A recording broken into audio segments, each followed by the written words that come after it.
इस बाइबल जो मेरे हाथ में पकड़ी, इसके पीछे प्रेयर पॉइंट्स लिखे हुए हैं, जिन प्रेयर पॉइंट्स में प्रार्थना करता हूं, और अगर आप उन्हें पढ़ लें, आप 7 बार दंडवत करोगे प्रभु को, एक एक लाइन पूरी हो रही जो मैंने लिखी यहां, और कम से कम 75 प्रेयर पॉइंट होंगे, 75 विषय होंगे। 75 में भी एक एक लाइन में 2-2 विषय हैं। आपके लिए प्रार्थना इसमें है, आपकी गाड़ियों के लिए इसमें है, आपके फाइनेंस के लिए इसमें है, एवरीथिंग इसमें है। हालेलुया। क्योंकि मैं जानता हूं अपने आप कुछ नहीं होगा, मुझे वर्कआउट करना पड़ेगा, मुझे काम करना पड़ेगा अगर मैं चाहता हूं मैं रिजल्ट लेके आऊं। प्रभु के साथ कैसा कैसा कैसा रिश्ता आपका होना चाहिए, बाइबल क्या कहती है। आपको एक बात बताऊं, बाइबल के सारे वचन हर बंदे के लिए नहीं।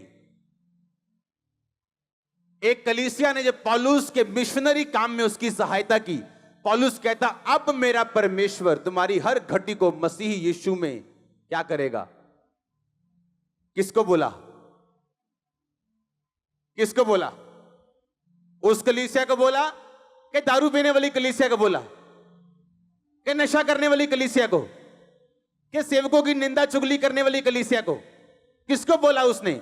जब एक कलीसिया ने उसकी मदद की मिशनरी कामों के लिए, तो पौलुस कहता अब मेरा परमेश्वर तुम्हारी हर घटी को मसीह में महिमा सहित पूरा करेगा। परमेश्वर कहता तूने जो परम प्रधान को अपना ओना मान लिया है। क्या मान लिया है? मतलब धाम। धाम मतलब अब आप समझेंगे, धाम बताने कोई तीर्थ स्थान होगा चौड़ा सा, उसको धाम बोलते हैं। धाम यानी इब्रानी भाषा से लिया गया, जिसका मतलब दोबारा देखेंगे हम, ओना।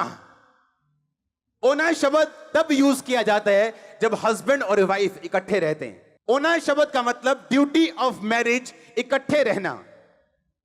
आपके बेस्ट फ्रेंड से आपकी लड़ाई हो जाए, आप 10 दिन उससे दूर रह सकते हो।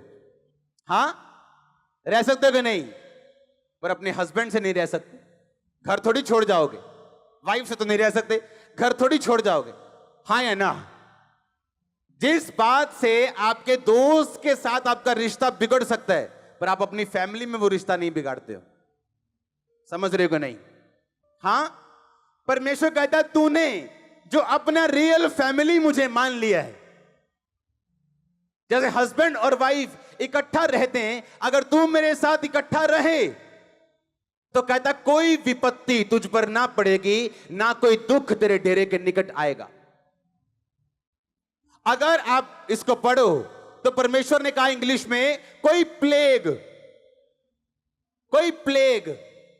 इब्रानी भाषा में अगर आप उसे पढ़ो तो उसमें लिखा कोई ब्लो, यानी ब्लो जब किसी के फेस पे जोर से मारते हैं या किसी के सिर पे जोर से वार करते और ब्लो कर देते, खत्म कर देते हैं, उसको मिट्टी कर देते हैं, उसको बेहोश कर देते हैं।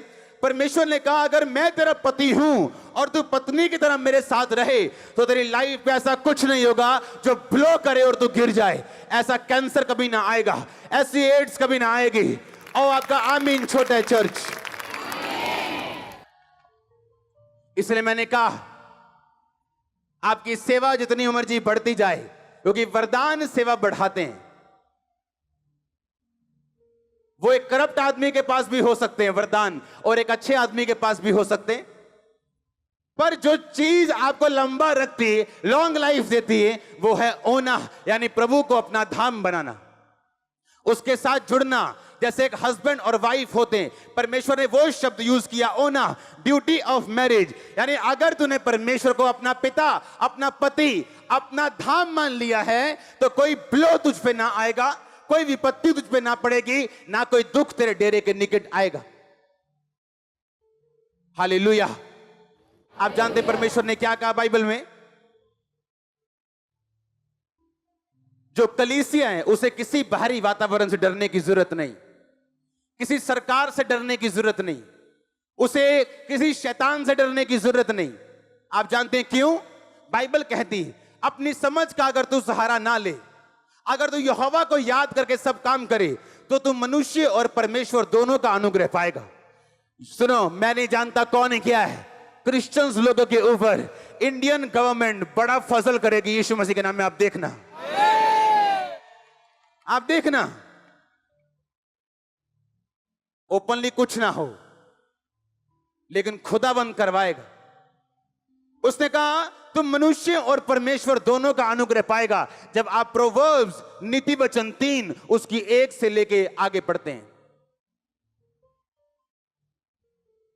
लेकिन अगर आपको काम करना नहीं आता, एक मिस्त्री जब काम शुरू करता है दिहाड़ी से, लेबर से 200 रुपए लेबर लेता है, और अगर बुद्धिमान हो तो साथ साथ में वो मिस्त्री का काम भी देखता रहता है। कितना एटल आई है ने सूत कितना कीता, हाँ लंबाई चौड़ाई किवें कीती, काम किवें कीता, और धीरे धीरे वही लेबर क्या बन जाता है, मिस्त्री बन जाता है। अगर वही मिस्त्री, फिर मिस्त्री का ध्यान ये नहीं होता कि मैं मिस्त्री बन गया हूं, फिर वो ठेकेदार की तरफ देखता है, कितने पैसे लए ने, किवें लए ने, कितना लए ने, की हिसाब किताब लाया। फिर जब वो बुद्धिमान मिस्त्री ठेकेदार बनता है, आमीन, फिर वो ठेकेदार बन के भी खुश नहीं, फिर वो आगे देखता है बड़े बड़े कॉन्ट्रैक्टर्स ये कैसे काम करते हैं, जीएसटी नंबर लेते हैं, आगे काम करते हैं। लेकिन जो बुद्धू लेबर है वो लेबर का लेबर रहता सारी उम्र। आप समझ रहे कि नहीं? हाँ, उसी तरह एक क्रिश्चियन है तो क्रिश्चियन आता चर्च है, आमीन भी बोलते हैं, प्रेयर भी करता है, लेकिन उसे ये नहीं पता बाइबल में लिखा क्या है। मैंने क्रिश्चियन लोगों को घटनाओं का शिकार होते देखा, ब्लो होते देखा, क्योंकि आपको इसके खिलाफ प्रार्थना करनी पड़ती है अगर आप चाहते हो कि ये चीजें आपके साथ ना घटें। एक सेवा में बंदा, अच्छा बंदा, पवित्रताई में बंदा एक हॉस्पिटल में काम करता था जहां किडनी पेशेंट आते थे। बोलता था पता क्या, कहता यार मेरे को किडनी पेशेंट देख नहीं होते डायलिसिस वाले, रब्बा जो मर्जी हो जाए किडनी का रोग ना मेनू लाई। उसको किडनी का ही रोग हुआ, दोनों किडनियां फेल हो गई, अच्छे बंदे की। यूथ लोग के बारे आगे बोलते हैं, ओ पापा जी प्रेयर करो, मेरा रिश्ता टूट गया फलानी के साथ, मेरा रिश्ता टूट गया फलाने के साथ।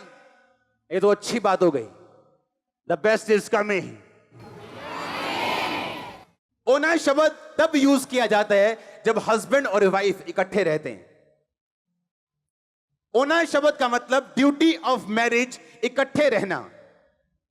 आपके बेस्ट फ्रेंड से आपकी लड़ाई हो जाए, आप 10 दिन उससे दूर रह सकते हो, हां रह सकते हो कि नहीं, पर अपने हस्बैंड से नहीं रह सकते। घर थोड़ी छोड़ जाओगे, वाइफ से तो नहीं रह सकते, घर थोड़ी छोड़ जाओगे, हाँ या ना? कितने मेरी बात को समझ रहे हैं? जिस बात से आपके दोस्त के साथ आपका रिश्ता बिगड़ सकता है, पर आप अपनी फैमिली में वो रिश्ता नहीं बिगाड़ते हो। समझ रहे हो कि नहीं? हां, परमेश्वर कहता है तूने जो अपना रियल फैमिली मुझे मान लिया है, जैसे हस्बैंड और वाइफ इकट्ठा रहते हैं, अगर तू मेरे साथ इकट्ठा रहे तो कहता कोई विपत्ति तुझ पर ना पड़ेगी, ना कोई दुख तेरे डेरे के निकट आएगा। अगर आप इसको पढ़ो तो परमेश्वर ने कहा इंग्लिश में कोई प्लेग, इब्रानी भाषा में अगर आप उसे पढ़ो तो उसमें लिखा कोई ब्लो, यानी ब्लो जब किसी के फेस पे जोर से मारते हैं या किसी के सिर पे जोर से वार करते और ब्लो कर देते, खत्म कर देते हैं, उसको मिट्टी कर देते हैं, उसको बेहोश कर देते हैं। परमेश्वर ने कहा अगर मैं तेरा पति हूं और तू पत्नी की तरह मेरे साथ रहे तो तेरी लाइफ में ऐसा कुछ नहीं होगा जो ब्लो करे और तू गिर जाए। ऐसा कैंसर कभी ना आएगा, ऐसी एड्स कभी ना आएगी। और आपका आमीन छोटा है चर्च। इसलिए मैंने कहा आपकी सेवा जितनी मर्जी बढ़ती जाए, क्योंकि वरदान सेवा बढ़ाते हैं।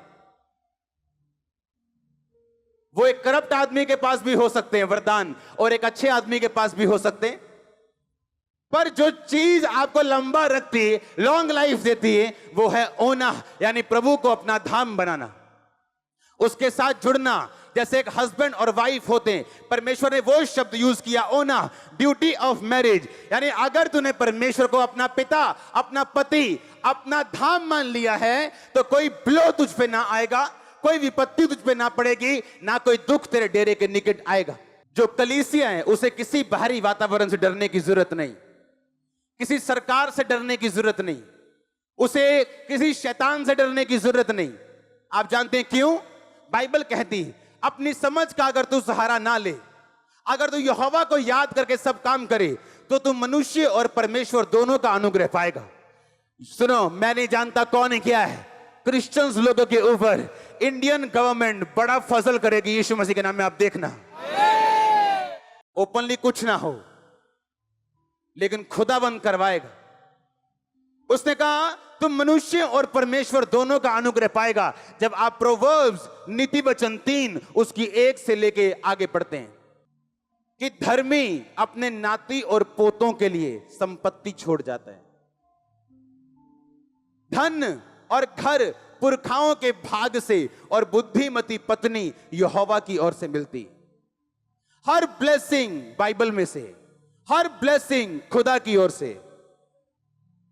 और जब आपका कुछ परिवार के मेंबर जब आपके लाइफ पे नॉन कंपेरेबल ऐसी ब्लेसिंग जो किसी की लाइफ पे नहीं है, उनके आसपास जब देखते हैं, आपके खुदा पे यकीन करते हैं, आपकी बातें नहीं सुनते वो। आप चाहे लाख पवित्रताई में, वो आपको नहीं सुनते हैं। आप कुछ भी कर लो, आपके नहीं सुनते हैं। पर जब आपकी लाइफ में ब्लेसिंग एंटर करती, हर कोई सलाम ठोकता है। हाँ या ना? आप ब्लेसिंग के हकदार हो और यीशु मसीह के नाम में ब्लेस्ड हो। और आमीन जितना ऊंचा, आशीष उतनी ऊंची।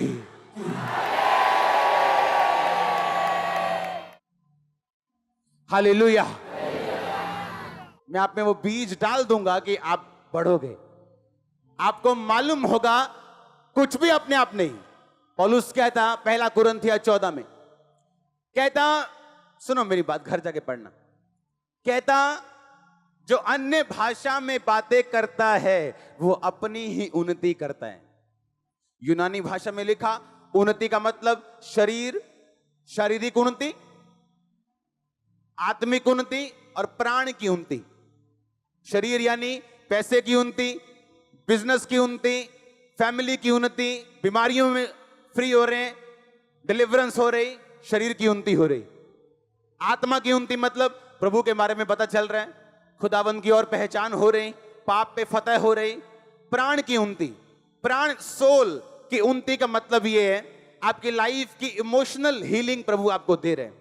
इमोशनल हीलिंग, जो इमोशनली बीमार होता है वो शारीरिक बीमार से भी ज्यादा खतरनाक बंदा है। एक 10 बंदों से रिजेक्ट किया गया एक इमोशनल व्यक्ति जब 11वें असली और सही बंदे के पास भी जाता है, वो तब भी अपनी रिलेशनशिप में स्ट्रगल करता है। लेकिन बाइबल कहती है अगर आप गैर भाषा बोले, आप शरीर की उन्नति, आत्मा की उन्नति और प्राण तीनों की उन्नति आप लेंगे। पर अगर मालूम ना हो, अगर सिर्फ यही मालूम हो कि गैर भाषा का मतलब चलो बस, अगर यही मालूम है तो यही मालूम। गैर भाषा का सिर्फ यही काम नहीं, सिर्फ तालियां बजवाना काम नहीं। तालियां बजना तो एक उसका सिम्टम है, उसका एक लक्षण है। सामर्थ्य आप पे आती, कहता उन्नति होगी तेरी। किसकी? शरीर की। बीमारियां जाएंगी। आज मैंने एंजल को शाम को जब मैं प्रेयर कर रहा था, ब्लड साफ करते देखा आप लोगों का। ब्लड, आपका ब्लड साफ करते देखा मैंने। आप जाएंगे जब रिपोर्ट्स करवाने, आपका ब्लड बच्चों की तरह प्योर आने वाला है। और ये आमीन ऊंचा और आशीष ऊंची। हालेलुया। आप समझ रहे कि नहीं? शरीर की उन्नति और किसकी उन्नति? आत्मा की। आपको बाइबल समझ नहीं आती थी, आप पढ़ते हो लेकिन समझ नहीं आती। लेकिन जैसे जैसे आप आत्मा में बढ़ते हो आपको बाइबल समझ आती है। लेकिन जो गैर भाषा बोलेगा वो शरीर की उन्नति लेगा, आत्मा की उन्नति लेगा और प्राण की उन्नति लेगा। जब प्राण की उन्नति होती, आपकी फैमिली में, आपके क्लोज में, आपके दूर में जो रिलेशनशिप्स हैं आपकी, वो स्ट्रांग होती। मन मुटाव नहीं होता फिर फैमिली में। पता है ये राइट है, करना है, हस्बैंड को भी वाइफ को भी। पर जहां आत्मा की गैर भाषा नहीं है, वचन की नॉलेज नहीं है, वहां पे लड़ाइयां होंगी। हस्बैंड बोलेगा ये लड़ती है, वाइफ बोलेगी ये पीते हैं। लेकिन अगर ये बात आपको मालूम नहीं कि गैर भाषा बोलने से क्या हो सकता है, तो ये आपकी गलती है। और पौलुस ने नहीं कहा कि खुदा से मांगो और वो तुम्हें आत्मा की भरपूरी देगा। कहता पवित्र आत्मा से तुम भरपूर होते जाओ। उसने ये नहीं कहा तुम मांगो, कहता होते जाओ। होना कैसे? कहता स्पीकिंग टू योरसेल्फ, अपने आप से कहता बात कर। जब तू अपने आप से बात करे तो बाइबल के बीच से बात कर। अपने सिम्टम्स नहीं देखने। हाय मेरी लत सोई जाती है, मम्मा जी करियो प्रेयर। मेरी भाई बोले क्या बोल रही तू?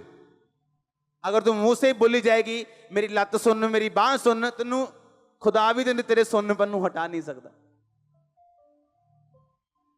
जो गरीब है बोले मैं अमीर हूं, जिसके टांग सुन है बोले उसके कोड़े खाने से। उसने सिम्टम नहीं देखना, उसने वो बोलना है जो बाइबल कहती है। मैंने क्रिश्चियन लोग देखे 40 साल तक प्रेयर लाइन में खड़े हैं, दुष्ट आत्मा नहीं जा रही। शेम आनी चाहिए, शर्म आनी चाहिए, शर्म। क्रिश्चियन बंदा दुष्ट आत्मा के डिलीवरेंस के लिए खड़ा है। आपके अंदर इतनी पावर है, आप अपने मुंह से शैतान को शर्मिंदा करके सारी उम्र बिना खेले शैतान पे फतेह पाके जी सकते हो, सिर्फ अपने मुंह से। प्रेयर की जरूरत नहीं, नहीं जरूरत। मेरे वर्ड्स लो, प्रेयर की जरूरत नहीं। बाइबल कहती है मैंने तुम्हें सांपों और बिच्छुओं को रौंदने का पूरा अधिकार दिया। किसी वस्तु से तुम्हें कुछ हानि नहीं होगी। लेकिन तुम कहते हो नहीं जी, शैतान तो 40 साल तो मेरे पीछे, एक ही में जा सकता, मैं तो देना या गाटी पाई है पूरी, मैं तो जान ही नहीं देना इनू।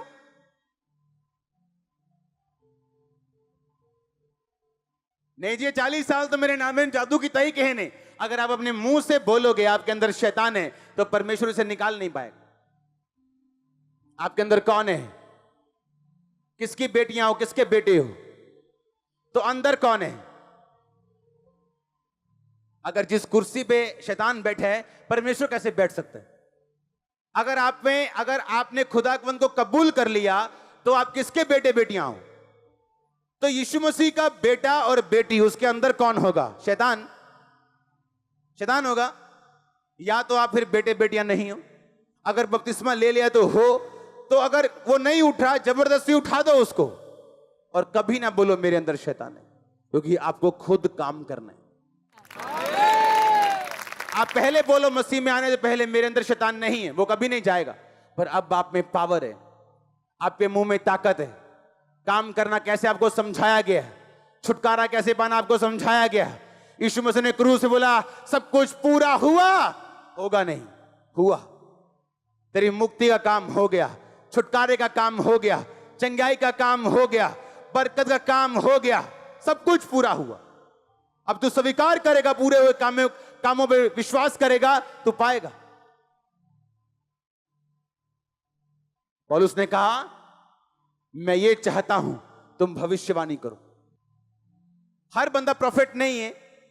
आप अपने लिए प्रोफेसी कर सकते हो सुबह उठ के, मैं आशीषित हूं, आगे बढ़ने जा रहा हूं, अगले लेवल पे जा रहा हूं, मेरी गवाहियां लोग सुनने के लिए आएंगे। और साथ साथ अपनी लाइफ में प्रार्थना, पवित्रता, बाइबल और रोजों को रखना और डिक्लेयर करना। देखो कहां जिंदगी जाती है आपकी। पर आप ऊपर देख रहे हो, ऊपर वाला नीचे देख रहे हैं। आप ऊपर देख रहे हो, कब आएगा ऊपर से कुछ कबूतर की तरह उड़ता हुआ। और खुदा देख रहा, तू कब जानेगा कि सब कुछ पूरा हुआ। आपको प्रोफेसी में बढ़ना है, उसका अलग सीक्रेट है। हीलिंग में बढ़ना है, उसका अलग सीक्रेट है। और हर सीक्रेट वर्ड ऑफ गॉड के अंदर है। हर सीक्रेट वर्ड ऑफ गॉड के अंदर है। कहता मेरे साथ कैसा रहना, धाम की तरह। धाम मतलब क्या? ओना। ओना मतलब क्या? हस्बैंड और वाइफ की तरह। पत्रियों में लिखा, पिता का धन्यवाद हो जिसने तुम्हें मसीह यीशु की सहभागिता में बुलाया। सहभागिता का मतलब भी यूनानी भाषा में है, जिस तरह हस्बैंड और वाइफ होते हैं, उसी सहभागिता में परमेश्वर ने तुझे अपने साथ बुलाया। इतनी क्लोजनेस, इतनी टुगेदरनेस तुम्हारी लाइफ में प्रभु के साथ होनी चाहिए, इसीलिए उसने तुम्हें अपने पास बुलाया। आपका हस्बैंड, आपकी वाइफ, आप एक्सेप्ट करोगे आपका हस्बैंड आपको छोड़ के किसी और के पास जाए? ग्रहण करोगे क्या? परमेश्वर आपका हस्बैंड है, वो भी नहीं चाहता व्यभिचार करे और किसी और के पास जाए। कहता वैसी सहभागिता अगर तू मेरे साथ रखे, कोई ब्लो तेरे ऊपर नहीं आएगा, कोई प्लेग तेरे ऊपर नहीं आएगा, क्योंकि कुछ ब्लेसिंग्स ऐसी जो आपके परिवार के उद्धार का कारण बनेंगे। अगले लेवल पे जाने के लिए आपको अगले लेवल की तैयारी भी करनी पड़ेगी। आपका छोटा बच्चा जब नैपी डालता है, हाँ, आप खुश होते हो, मेरा बच्चा अच्छा है। हाँ, जब वो 3 साल का हो जाए, 4 का हो जाए, फिर 5 का हो जाए और फिर भी नैपी डाले, अच्छा लगेगा? अगर 18 साल का हो गया नैपी डाले तो क्या होगा? और बोले मम्मा नैपी उतारना जरा, पॉटी की है, क्या बोलोगे? थप्पड़ मारोगे? मारोगे कि नहीं? आप 18 साल के हो गए हो आत्मा में, पर अभी भी नैपी लगा है पीछे। प्रेयर कितनी है? 15 मिनट। अच्छा, कितनी देर से चर्च जा रहे हो? 5 साल से। प्रेयर कितनी है? 15 मिनट। तुम उस बच्चे की तरह हो जो शरीर में जवान हो गया पर अभी भी नैपी लगा के बैठा, आत्मा में, दिमाग में जवान नहीं हो, मंद बुद्धि। आज कितने केस आए होंगे मंद बुद्धि? पूछो उनके माता पिता से, क्या अच्छा लगता है ये मंद बुद्धि रे? बोलेंगे नहीं, हम प्रार्थना करते हैं ये चंगा हो। क्यों? कोई माता पिता नहीं चाहता। कितने रोजे रखते हो तुम हफ्ते में? एक भी नहीं। तुम शरीर में तो बड़े हो गए हो पर दिमाग में अभी छोटे हो, आत्मा में इतने छोटे हो, अभी भी नैपी लगा है तुम्हारे पीछे। छोटा बच्चा जो नखरे करते हैं उसको मम्मी डैडी सहते हैं, जब बच्चा बड़ा होता है तो वो नखरे नहीं सहते। छोटा बच्चा जब पापा घर से निकलते बोलता है पापा वीडियो गेम ना लेके आए ना, तो देखना मार पड़ेगी। और जब बेटा बड़ा हो जाता है बाप कहता अगर ये काम ना हुआ मेरे आधे तक तो मार पड़ेगी। हम क्या बोले? बाप बदल गया, पापा का प्यार चेंज हो गया? नो, पापा छोटे बच्चे से और तरह से बात करेंगे, लेकिन जब बच्चा बड़ा हो जाए उससे और तरह से करेंगे। आप बड़े हो चुके हो, आप जब मसीह में आए थे छोटे थे, अब खुदावंद ऐसी मुसीबतों से आपको होकर गुजारेगा जानबूझ के, आपको बड़ा करने के लिए, आपको चेक करने के लिए, परखने के लिए, आपके विश्वास को टेस्ट करने के लिए। बड़े हो जाओ, बड़े हो जाओ, बड़े हो जाओ। अभी भी डर रहे हैं बपतिस्मा लेने से। चर्च में आते 5 साल हो गए, अभी भी डर रहे हैं फास्टिंग करने से। अरे अब तो डॉक्टर्स ने कहना शुरू कर दिया हफ्ते में 1 उपवास किया करो। अब तो डॉक्टर्स भी बाइबल की पावर को मानने लगे कि अगर 1 हफ्ते में उपवास करोगे तो लीवर अच्छा रहेगा। जब बाइबल कह रही उस पर यकीन करो। अब तो डॉक्टर भी कहने लग गए। हालेलुया। अपने पड़ोसी को बोलो काम कर, खुदा ने तुझे ताकत दी है, तू काम करेगा और फलवंत होगा। पौलुस कहता पवित्र आत्मा से भर, कहता गैर भाषा बोल, कहता भविष्यवाणी कर। जो चाहिए, अगर आज कान खुले, आंखें खुली, जो मैं कह रहा हूं उसे ध्यान से सुनना। जो चाहिए उसमें कदम रखो अगला यीशु मसीह के नाम में अपने आप।